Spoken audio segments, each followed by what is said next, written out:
Emil Klein. ¿Qué tal están todos? Espero estén teniendo un gran día lleno de muchas bendiciones y energía positiva. Yo soy Emil Klein y empezamos con este conversatorio. Hoy hablaremos de cómo el miedo se ha convertido en política de Estado, desde las torturas económicas de Chile hasta el laboratorio de control social que hoy representa El Salvador. Naomi Klein lo llamó la doctrina del shock. George Orwell lo predijo en 1984. El libro, no el año. ¿Estamos viviendo una reedición tropical de ese futuro distópico? El objetivo ahora es presentar la idea de que El Salvador actual no es una excepción, sino una versión moderna del mismo patrón global. Y para ello tenemos a un profesional que en verdad a mí me agrada muchísimo.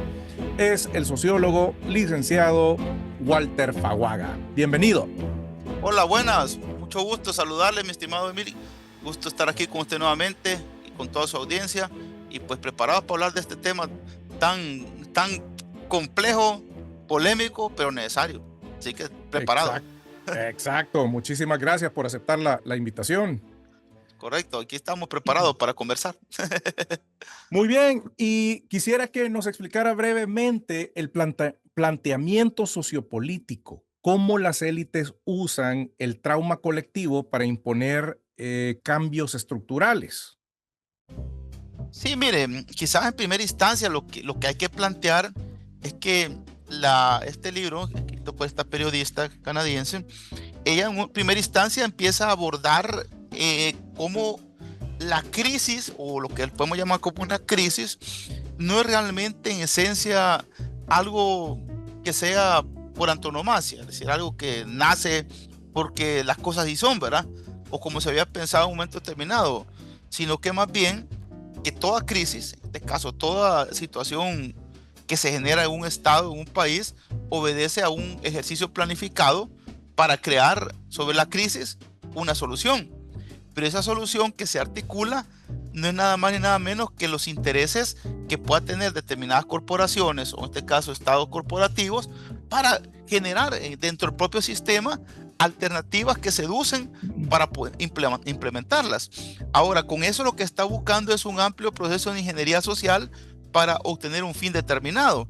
Por eso cuando ella empieza a plantear esencialmente cómo se va creando las condiciones del shock, o en este caso la estrategia, es sobre todo en función de lo que ella llama la ola del neoliberalismo, que es implementada precisamente por el pensamiento de estos señores de Milton Friedman, Bob Hayek, entre otros, quienes trataban de considerar que el Estado, para desmontar el famoso Estado de Bienestar. ¿Qué es el Estado de Bienestar? El Estado de Bienestar es una teoría, obviamente nacida de la visión de Keynes, donde el Estado se convertía en el articulador de lo que es el bienestar humano. Eso significaba que el Estado asumía una responsabilidad sobre lo que es el individuo. Ahora, en esa responsabilidad, el Estado asumía la responsabilidad de la salud de la persona, de la educación, de la protección y de todo eso. Ahora, con la doctrina del shock, lo que plantea la autora es que se busca destruir este estado de bienestar para construir y ampliar lo que es el Estado neoliberal. ¿Qué es el Estado neoliberal? El Estado neoliberal es cuando el Estado, construido como tal, se destruye y se crea un Estado mínimo. Ahora, este Estado mínimo lo que hace es asumir las responsabilidades más básicas que pueden haber y dejarle a las grandes corporaciones las utilidades máximas.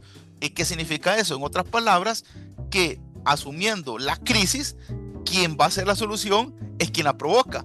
Aunque en esencia la crisis pareciera que es precisamente el propio Estado. Sí. Y eso es lo que realmente ella nos vaticina. Obviamente, primero, como todo, obviamente, cuando ella publica esta obra, la gente lo que saca a luz primeramente es que era como siempre se trata de decir, ¿verdad? Una especie de ¿cómo se llama?, de teoría conspirativa. Pero cuando se empieza a ver y a prestarle atención por diversos sectores, no es tan teoría conspirativa. Es decir, al final de cuentas, la destrucción del estado de bienestar ha venido provocada por gobiernos que en el fondo siempre tuvieron alianzas con esas corporaciones, con una gran diferencia, que hoy esas corporaciones se han insertado al Estado. A mí esto me hace recordar la obra de Simón Bauman, porque Bauman, hay un libro que escribe él. Bauman es un crítico precisamente ya en la sociología de este tipo de escenarios. Hay un libro que se llama En búsqueda de la política, y él dice que el poder y la política están separados, porque la política ya no es suficiente, porque quien toma las decisiones son precisamente las corporaciones. Entonces el poder reside en las grandes corporaciones, que son las que deciden sobre los estados, y los estados lo que han hecho es reducir a lo que se llama estados subsidiarios. ¿Qué es el estado subsidiario? El estado a usted le da acetaminofén, le da Panadol, le da, sino que le da medicina genérica. Pero si usted quiere una salud de calidad, tiene que comprarla. El Estado le da educación, una educación precaria, pobre, y que no lo va a sacar de la pobreza. Pero si usted quiere educarse más, tiene que pagarla. Entonces, si usted quiere vivir bien, usted tiene que pagarlo. Y pagarlo significa un costo que no toda la gente lo tiene. ¿Por qué? Porque hay un ejército y una masa que produce y produce, trabaja y trabaja para un pequeño grupo que cada vez se hace más reducido. Entonces la doctrina de Choate nos trata de decir de que lo que nosotros vemos en el mundo no es nada más ni nada menos que algo bien planificado, y que no es ningún desorden, sino que es un caos provocado por quienes actualmente en el mundo, desde el macro estándar geopolítico hasta el mínimo, está planteado. Tuvimos hace poquito una entrevista que ha dado Harrison Ford para The Rolling Stone, creo yo, si no me equivoco, donde ha dicho, bueno, el mundo se está batiendo, mientras en Estados Unidos lo que se dijo que iba a pasar no iba a pasar, que los más millonarios siguen siendo más millonarios y los más pobres, más pobres. ¿Por qué? Porque quien está allí simple y sencillamente volvió a instrumentalizar el Estado para seguir sirviendo a otras corporaciones o volver a asociarse. Soy Harrison Ford, haciendo algo que nunca pensé que haría, diciéndole a personas que nunca he conocido por quién voy a votar y por qué creo que ellos podrían hacer lo mismo.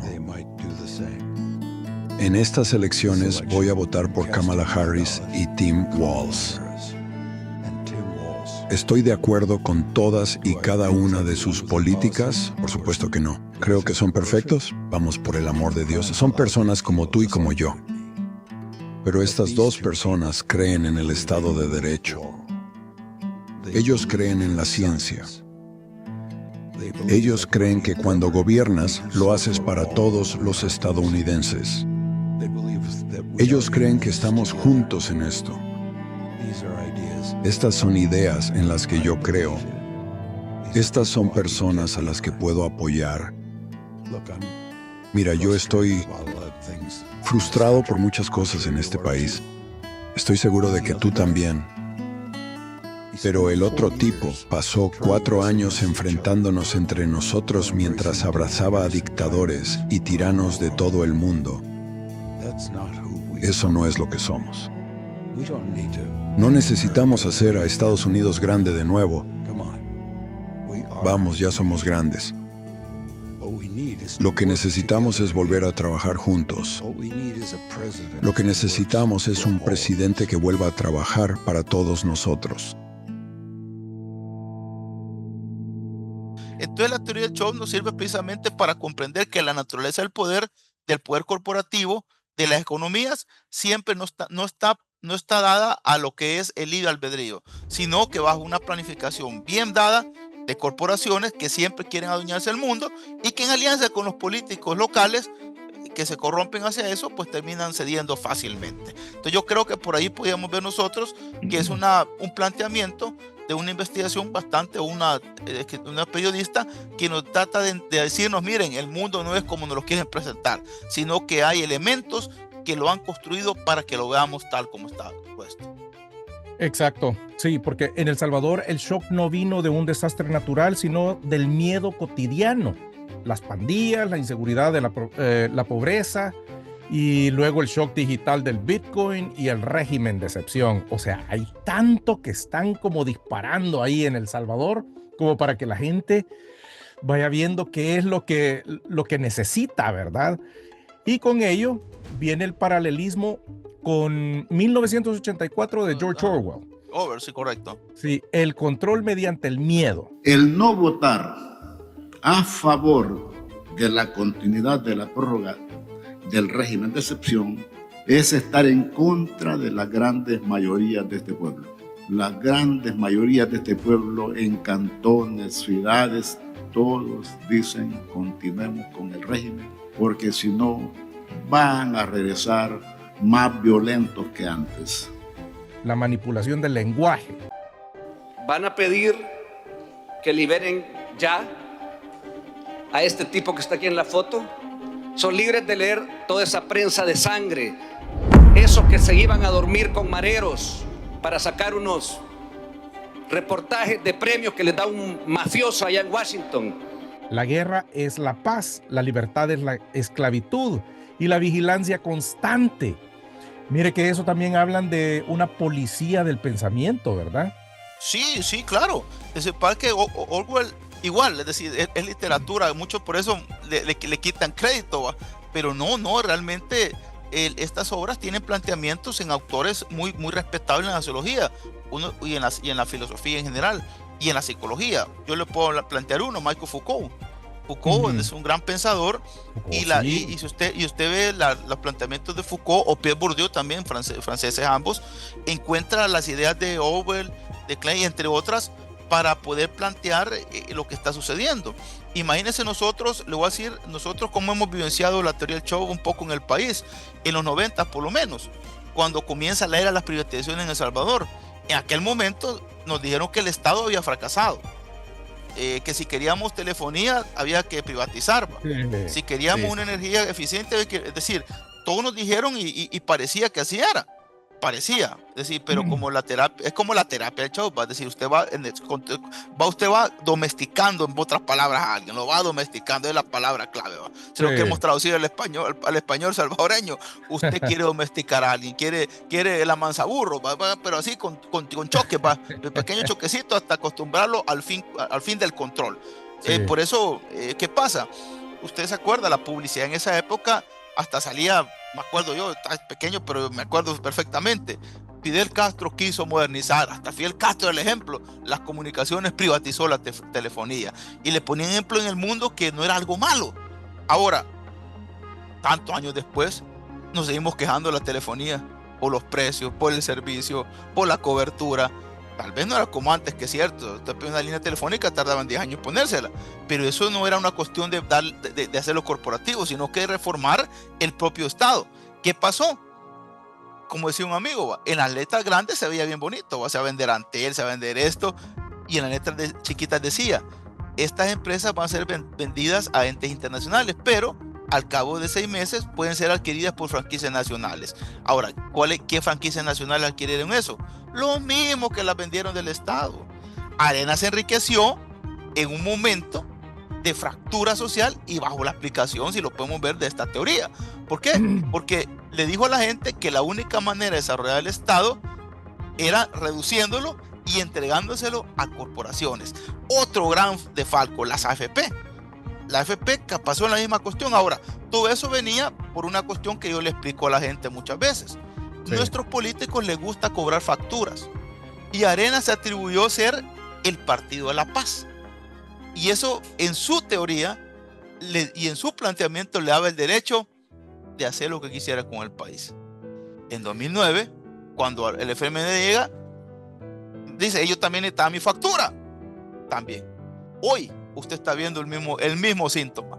Yo los libré de las pandillas, yo los tengo aquí en paz, yo los tengo aquí, también me quiero cobrar mi factura. Para que a los políticos les gusta cobrar factura y eso es algo complicado.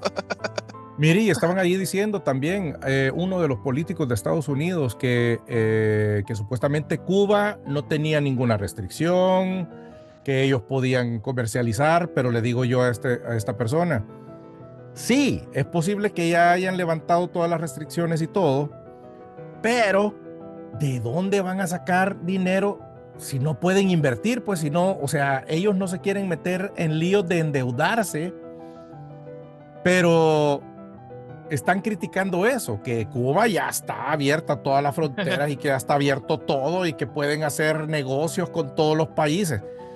Pero ¿usted qué piensa de eso? No, yo completamente falado, es decir, ahorita realmente no existe esa posibilidad. Al contrario, pues lo que vemos ahora cada vez más, pues se va destruyendo esto. Hay un artículo que estaba yo leyendo hace poco en en una revista sobre democracia, que nos planteaba que Cuba básicamente se está autodestruyendo, pues. Y hoy vemos, pues, así está siempre la tesis ha sido el embargo, eso ha sido siempre lo que se ha planteado, pero internamente las condiciones y las competencias que ha formado tampoco son las adecuadas. Entonces yo creería que miren, lo que está claro en estas ideas sobre la libertad, el control, es que los que tienen el poder van a buscar que las personas dejen de pensar, dejen de ser críticos, y que realmente sean su voluntad y afirmativamente terminar diciendo todo está bueno. Ahora, eso pasa en la sociedad en estos tipos de regímenes. Por eso que uno usualmente, y bueno, Estados Unidos está ahorita en una ola terrible donde la autocracia quiere plantearse, pues. Y estos son los gobiernos que van a hacer las autocracias y luego pues pasan a los totalitarismos, porque es un tránsito, pues. Entonces Orwell por lo menos nos hablaba en 1984 de eso. Es decir, que básicamente las sociedades comienzan con pequeños síntomas de autoritarismo, pero después terminan en totalitarismos, que es donde realmente ya la conciencia humana está completamente suprimida. En esa supresión de la conciencia, la voluntad del individuo es simplemente una pieza más del ajedrez que están jugando, y las posibilidades del individuo quedan completamente desaparecidas. En estos casos creo yo que el caso de Estados Unidos, la relación de Cuba y todo lo que está pasando, pues obedece también a esa propia doctrina del shock también, sin duda.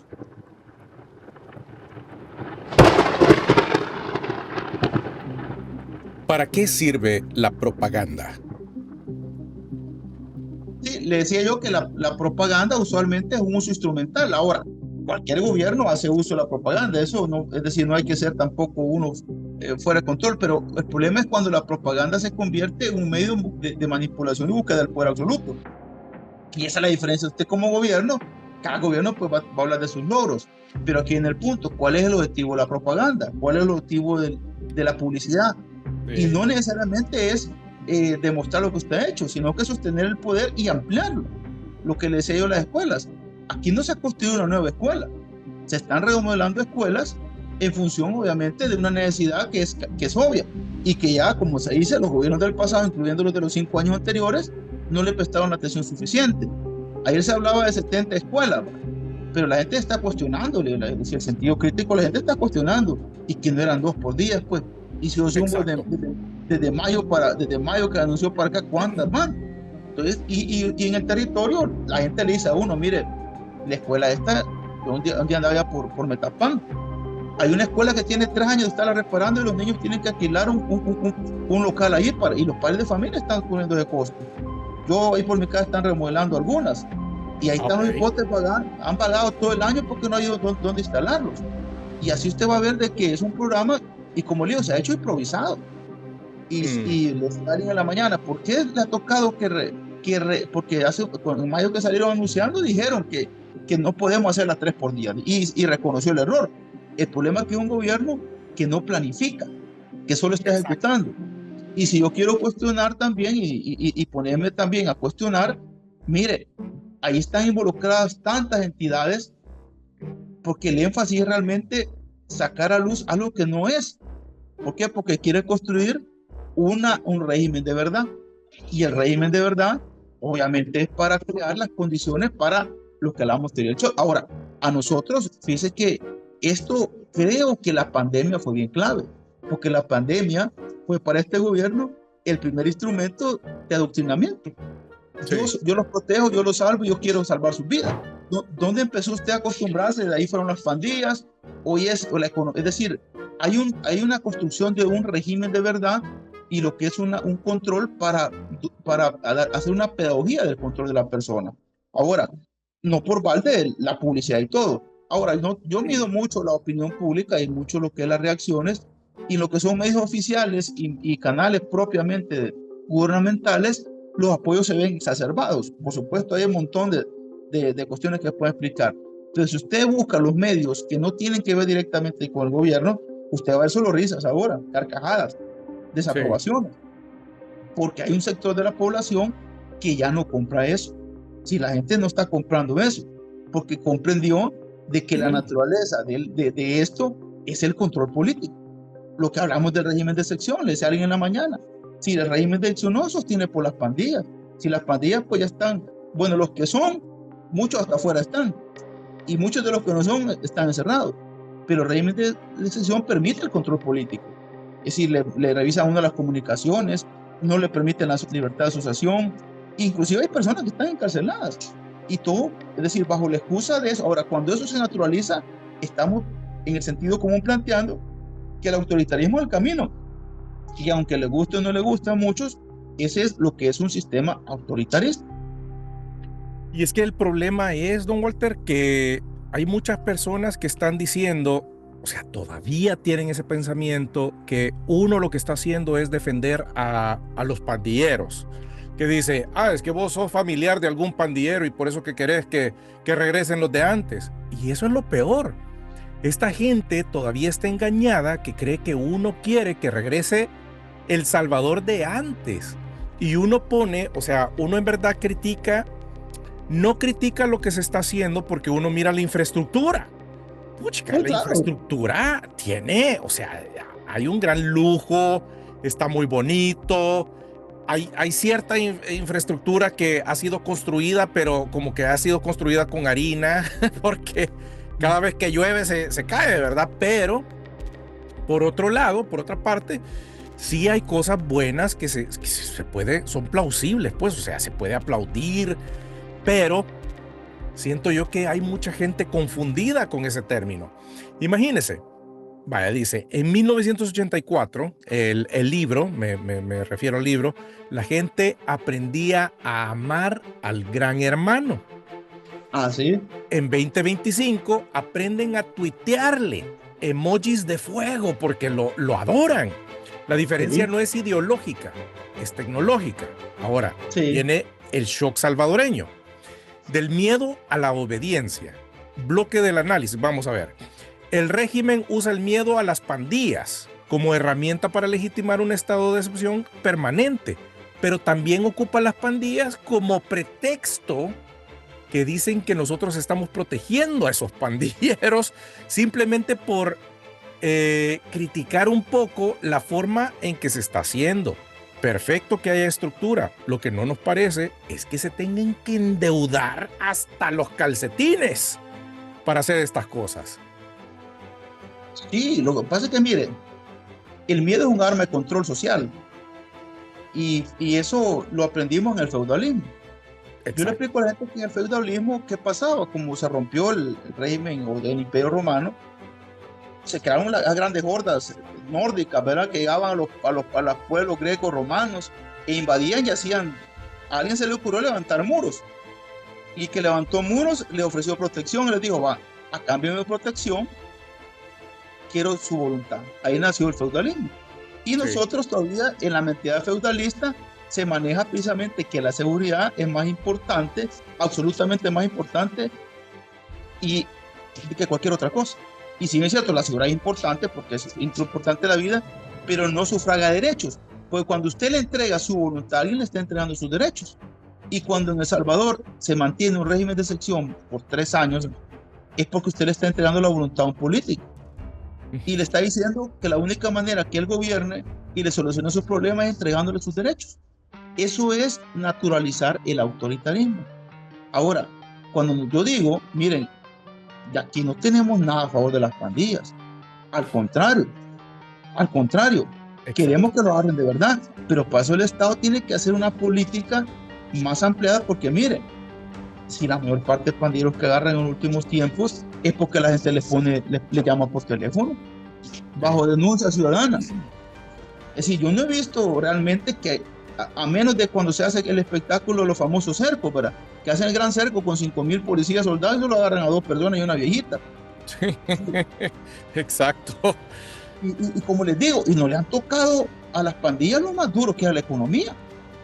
Todo lo que extorsionaban, los bienes que obtuvieron, y no se han resuelto, yo le digo, por justicia, los casos. Es que mire, ahí hay un montón de gente, yo le digo a la gente, lo que se ha hecho es que ha contenido la violencia. Se encerró a 87,000 personas, más todos los que habían ahí metidos, y esos 87,000, muchos que ni, como le digo, yo no soy juez para decir son o no son, pero sin debido proceso. Y si usted que está en el lugar del mundo que está, hace poco salió un artículo precisamente publicado por un periódico conservador británico, Sí. y que lo decían el verbo buquelear, por ejemplo, va a decir México. Sí, A perdón. a mí me generó risa y digo, hey, dijo, en medio habló del verbo, pero dijo hacer buquelear, pero sin hacer todo lo que se ha hecho en el país. En otras palabras, lo quiero decir.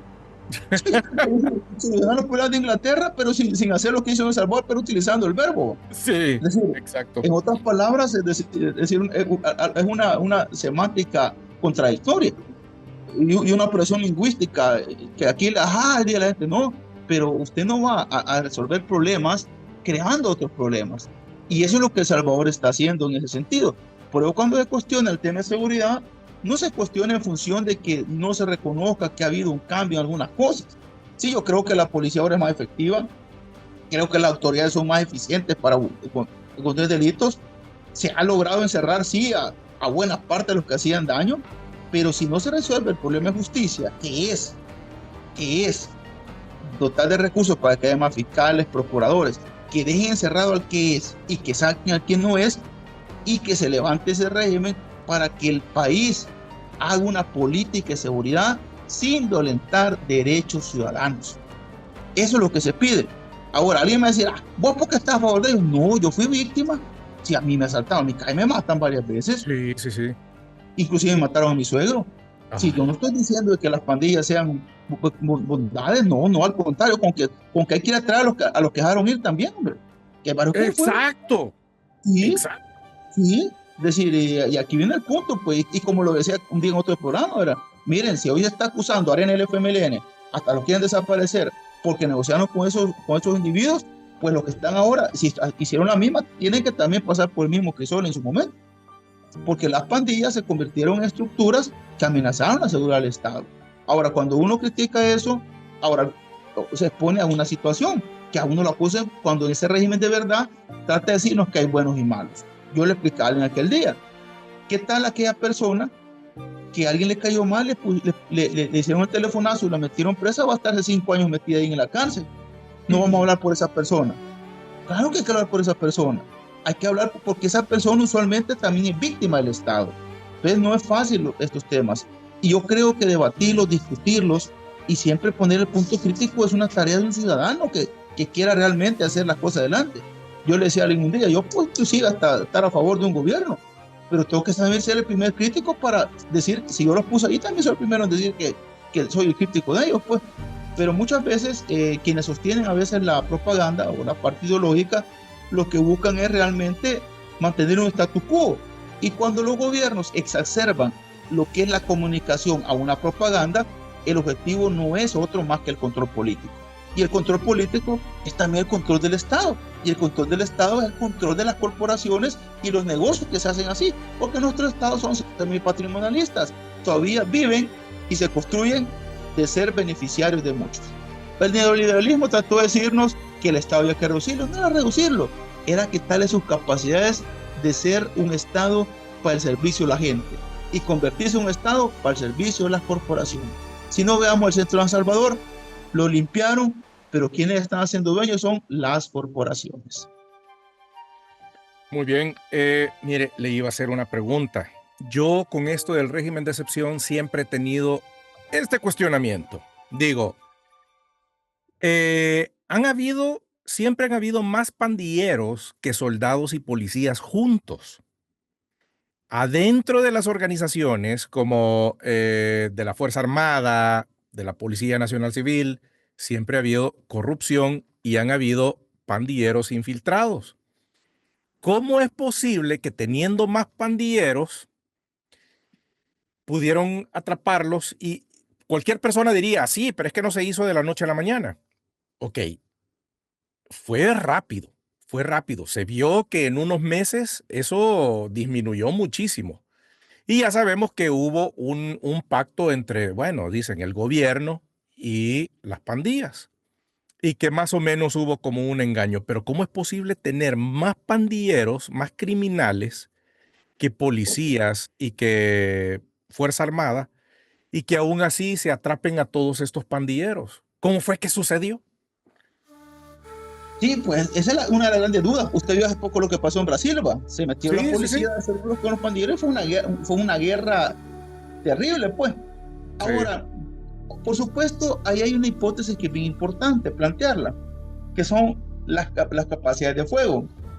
Ok. Porque fíjese de que el dato, yo por lo menos hace años atrás había estudiado un poco el fenómeno, y la relación pandillero-policía-soldado es casi 2-1. Es decir, por cada soldado policía habían 2 pandilleros. Pero aquí viene el punto. Bueno, yo Es creía decir, que era al revés. sí, porque básicamente usted tenía casi 80, se hablaba de 100.000 pandilleros en el país, un dato Sí. que se decía en un momento determinado.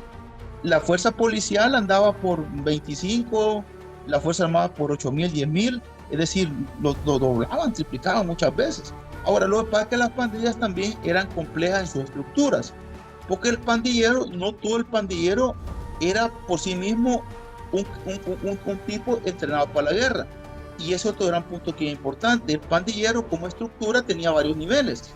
En jerarquías, pues hay pandilleros que eran básicamente los postes, que eran ojitos.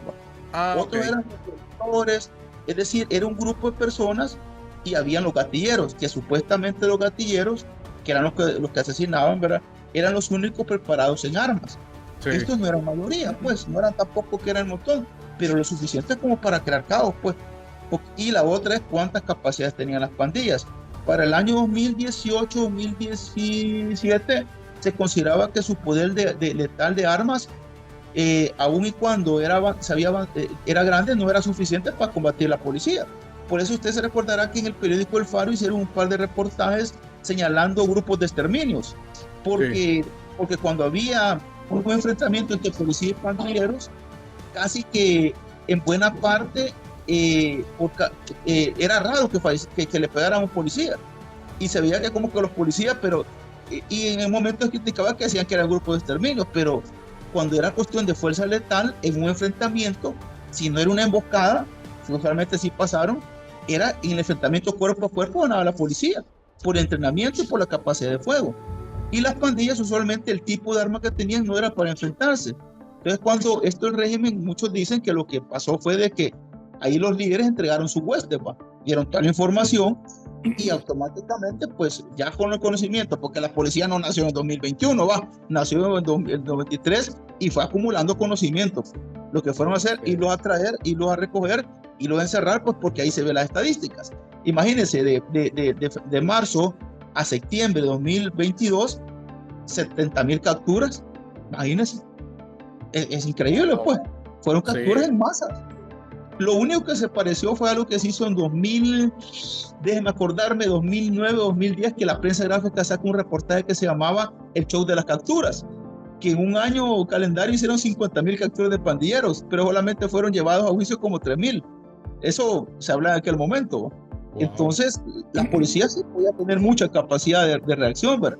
Y también muchos dijeron, que enfrentarse directamente a la policía en comunidades, pues inclusive también va a ser un baño de sangre. Entonces, como que hubo una especie, pues ahí podemos hablar de acuerdo, no tácito, algún día se va a descubrir, de que aquí o me voy con todo o soltar la hueste. Algo que hay que en momentos que discutirlo. ¿Por qué? Por el derecho a la verdad que tienen las personas. Hay un derecho a la verdad, y ese derecho a la verdad El Salvador nunca le asiste. La guerra, hay tantas cuestiones que están escondidas hasta el día de ahora y que siguen sangrando heridas. Y las cosas no se hacen porque querramos muchas veces nosotros la venganza, sino que porque realmente se busca la justicia y aprender para no cometer errores. Como usted dice, Emil, ¿cómo este país produjo tanto delincuente, hombre? Imagine usted, este país produjo tanto delincuente, tantas personas dispuestas a matar a otro. Es decir, eso tenemos que cuestionarnos. ¿Cómo es posible que ¿de dónde viene el origen? O sea, ¿de dónde? ¿Por qué? ¿Por qué se creó eso, pues? Y entonces no hay sociedades perfectas, siempre hay delincuentes, hay de todo, pero este país los produce industrialmente. Sí. Y la pregunta, y lo que a mí me preocupa, y siempre lo digo, es, ¿estamos haciendo algo para cambiar eso? ¿O simplemente lo estamos conteniendo para que cuando se levanta alguna cuestión vuelva a subir o algo peor? Entonces es lo que yo me cuestiono, y por eso que trato la manera de ser responsable en que mis cuestionamientos van dirigidos a que realmente lo que buscamos es que este país sea diferente, que es lo que buscamos siempre, pues. Y es que fíjese, don Walter, que yo me pregunto esto siempre, o sea, ¿Usted cree que atrapando a todos estos criminales, metiéndolos a prisión, tenemos bastantes criminales que ya eran, ya día, ¿verdad? No, O sea, que no se iban a componer con nada.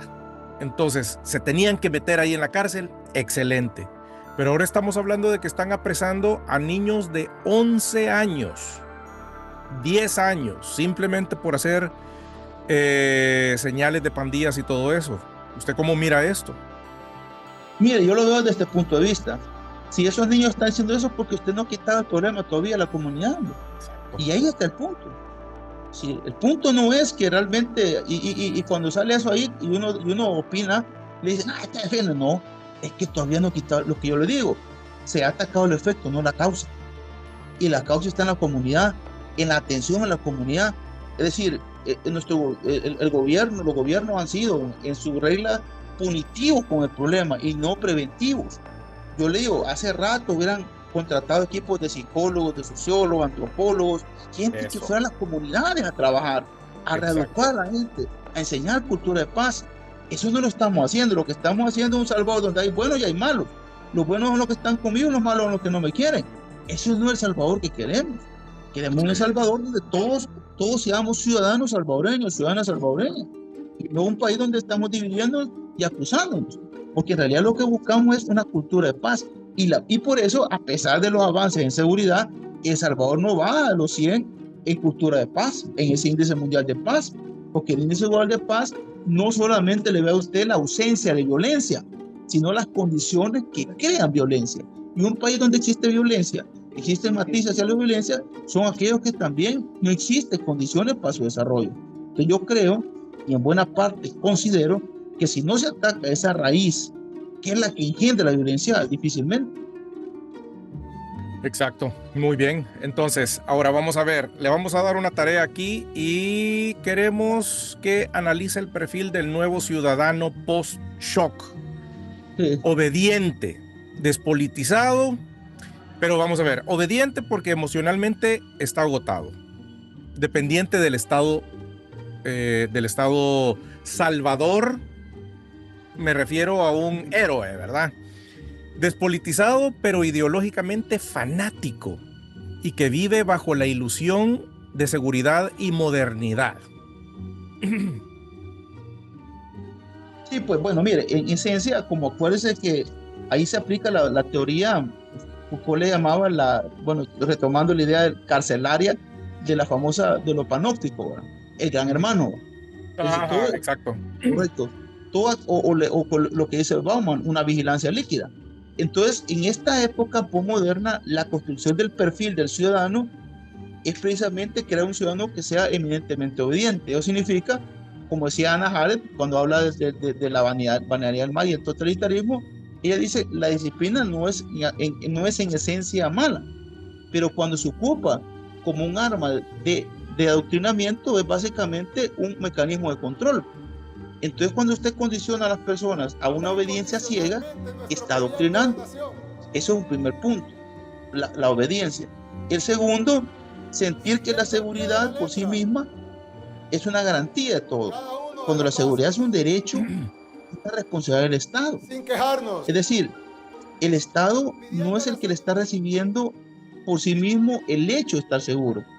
Es algo que tiene que hacer, y la garantía es porque el Estado es el fin. Cuando Thomas Hobbes en el Leviatán plantea lo que es la violencia, y la violencia que se entrega al Estado en la racionalidad, porque dice, todos somos propietarios de violencia y defendemos nuestra propiedad privada con la violencia, pero el Estado lo que hace es acuerparla para que ésta sea usada racionalmente, a lo que más adelante Weber habla monopolio de la violencia. En ese marco y en ese contexto, cuando a usted le entregan la violencia como un resultado de una protección fuera de su límite de violencia, le están entregando su mismo producto, pero pidiéndole obediencia, fuera también. Y tercero que creo yo, es lo que es la complicidad. Si algo es complejo en esto, es cuánto este ciudadano es cómplice, por omisión o por participación. Y ahí es importante, porque si usted sabiendo eso, simplemente lo omite, aunque no haga nada, pues omitió. Pero usted sabiendo eso, usted tiene que tener pues un momento el plano de poderlo decir, de plantear o por lo menos darlo dicho. Y lo otro, pues, hacerse cómplice ya del régimen, que es lo que muchos hacen, pues obviamente secundando en el sentido de castigar. Yo digo personas que tienen en su perfil Dios es todo ante todo, y al final de cuentas terminan banalizando personas, ridiculizando gente, cuando Sí. el comportamiento de una persona es hacia la construcción precisamente de humanidad. Y ese es el punto más difícil, que cuando salimos de esa esfera de lo humano, lo particular, entramos en una esfera de la deshumanización y por supuesto de un control exacerbado de la persona hacia un fin que el Estado está fuera completamente de su acepción como tal. Entonces, ya el CHOP ha hecho su trabajo, que es llevar a la persona al sometimiento, a la obediencia y a la deshumanización.